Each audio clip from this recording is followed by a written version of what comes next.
Wanachama wa chama cha mashinani kaunti ya Bomet wamejitokeza kwa pamoja kulaani kipigo cha gavana wao Isaac Ruto kilichofanyika katika vurumai ya mechi ya kandanda baina ya Bunge FC na Silibwet FC, madai yaliyopuzuliwa mbali na kamishna wa eneo hilo Bernard Lembarmarai.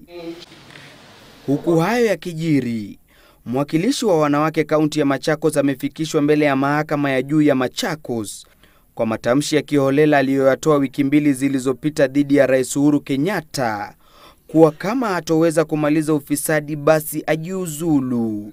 Hata hivyo ameachiliwa kwa dhamana ya shilingi 20,000 huku akitakiwa kuandikisha ripoti kwa polisi. Kwingineko, viongozi wa chama cha ODM kaunti ya Kwale sasa wanataka kuondolewa kwa haraka naibu wa gavana kaunti ya Kwale Fatuma Achani kwenye chama cha ODM baada ya kukiasi chama hicho hivi majuzi na kujiunga na Jubilee. Tumemruhusu waingie kwa chama hicho cha Jubilee na wajihusishe kikamilifu.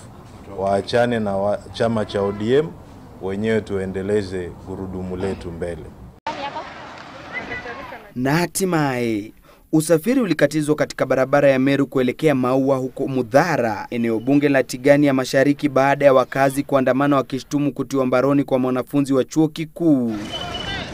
Ilibidi maafisa wa polisi kuingilia kati na kuwatawanya kwa vitoa machozi waandamanaji hao waliokuwa wakielekea kuwasilisha malalamishi yao kwa mkuu wa polisi, wakidai kwamba alikamatwa bila hatia.